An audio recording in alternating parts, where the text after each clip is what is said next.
விக்கிரமன் தனது அரண்மனையில் பயணத்திற்காக தயாராகி கொண்டிருந்தான். வெளியில் மக்கள் அனைவரும் விக்கிரமனை வாழ்த்தி கோஷம் போட்டுக்கிட்டு இருந்தாங்க. இப்படி அனைவரும் வாழ்த்துக்கள் சொல்ல விக்கிரமனின் தந்தை மட்டும் அவனிடம் எதுவும் பேசாமல் விக்கிரமனை நிராகரித்து விட்டு சென்றான். இதனால் வருத்தத்தில் இருந்த விக்கிரமனை அவன் தாய் தேவி ஆபிராமி ஆறுதல் சொல்லிவிட்டு விக்கிரமனை வழி அனுப்பினாள்.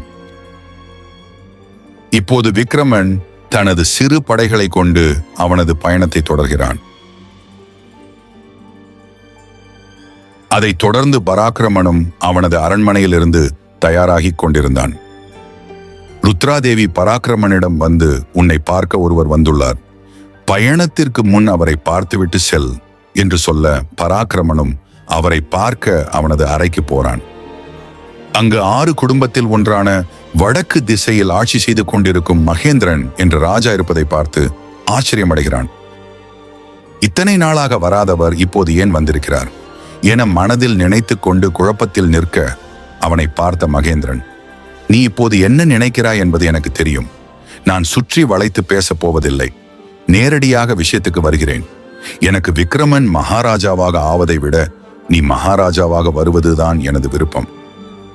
இதற்கு நான் நேரடியாகவோ இல்லை மறைமுகமாகவோ உனக்கு உதவி செய்ய நான் தயாராக இருக்கிறேன் என்று கூறிவிட்டு கடைசியாக பராக்கிரமனின் காதில், நீ வெள்ளை அரண்மனையின் மகாராஜாவாக ஆவதற்கு போட்டியில் வெற்றி பெற்றால்தான் முடியும் என்பதில்லை. பதிலுக்கு விக்கிரமன் போட்டியில் இல்லை என்றாலும் நீ வெற்றியடைய முடியும். பின் நீதான் வெள்ளை அரண்மனையின் மகாராஜா என்று மறைமுகமாக விக்கிரமனை இந்த சந்தர்ப்பத்தை பயன்படுத்தி கொன்றுவிடு என்றான். பின் எனது படை எப்போதும் உனக்காக தயாராக இருக்கும் என்று கூறிவிட்டு அங்கிருந்து செல்கிறான் மகேந்திரன். பராக்கிரமனுக்கு மகேந்திரன் ஏன் உதவி செய்ய வந்தான் என்பது புரியும். அதாவது சில காலம் முன் விக்கிரமனின் இளமை காலத்தில் மகேந்திரனின் மகளான ஸ்ரீதேவியை காதல் செய்தான். பின் ஏதோ காரணங்களால் விக்கிரமன் ஸ்ரீதேவியை வெறுக்க இதை தாங்க முடியாத ஸ்ரீதேவி தற்கொலை செய்து கொண்டாள். அன்றிலிருந்து இன்று வரை தன் மகளின் இறப்பிற்கு விக்கிரமன் தான் காரணம் என்று நினைத்துக் கொண்டு விக்கிரமனை பழிவாங்க காத்துக் கொண்டிருந்தான் மகேந்திரன். அதனால்தான் என்னை வைத்து பழி தீர்த்து கொள்ள விரும்புகிறான் என்பதை புரிந்து கொண்டான் பராக்கிரமன். அதாவது எதிரிக்கு எதிரி நண்பன் என்பதை போல.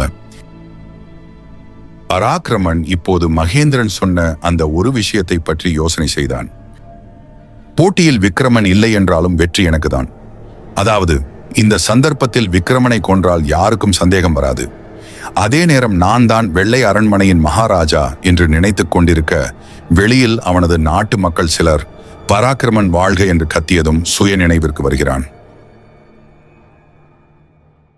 பின் மக்களின் கூட்டத்திற்கு நடுவே பராக்கிரமன் வந்து கொண்டிருக்கும் போது அவனது கண்கள் யாரையோ தேடிக் கொண்டிருந்தது.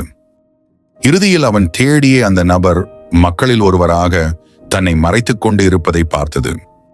அந்த நபர் வேறு யாரும் இல்லை, பராக்கிரமனின் காதலியான மேகலா.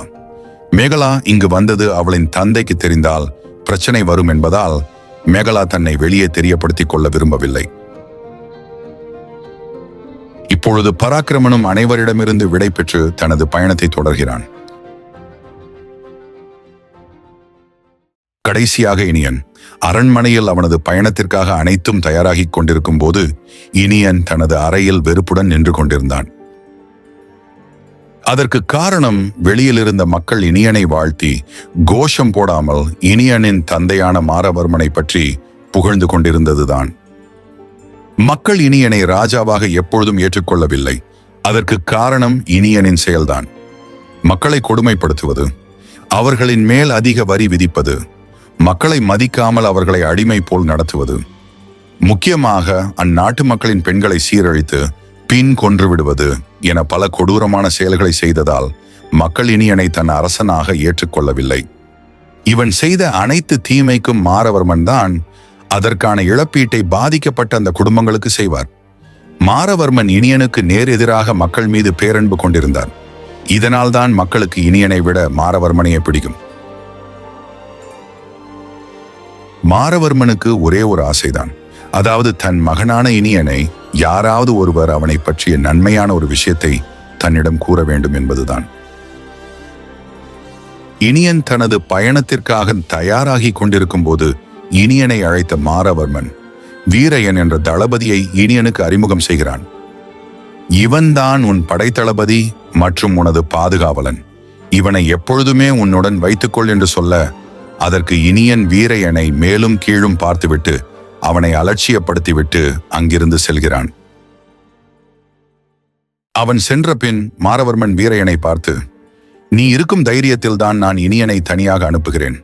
இதுவரை எனது பாதுகாவலனாகவும் தளபதியாகவும் இதற்கெல்லாம் மேலாக என் நண்பனாகவும் இருந்தாய்.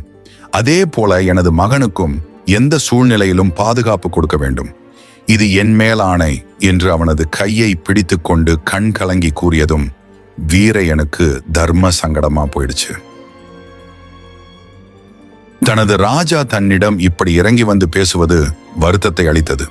பின் வீரையன் தன் கடைசி மூச்சு இருக்கிற வரைக்கும் இனியனின் கட்டளைகளை மறுக்காமல் செய்து, இளவரசர் இனியனுக்கு விசுவாசமாக இருப்பேன் என்று உறுதி அளித்துவிட்டு இனியனுடன் செல்கிறான் வீரையன்.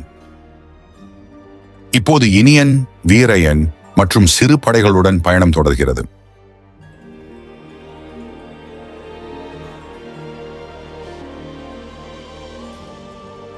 இனிமேல் இந்த கதையில 3 இளவரசர்களோட பயணத்துல பல சுவாரஸ்யங்கள் மற்றும் திருப்பங்கள் நடக்க போகுது.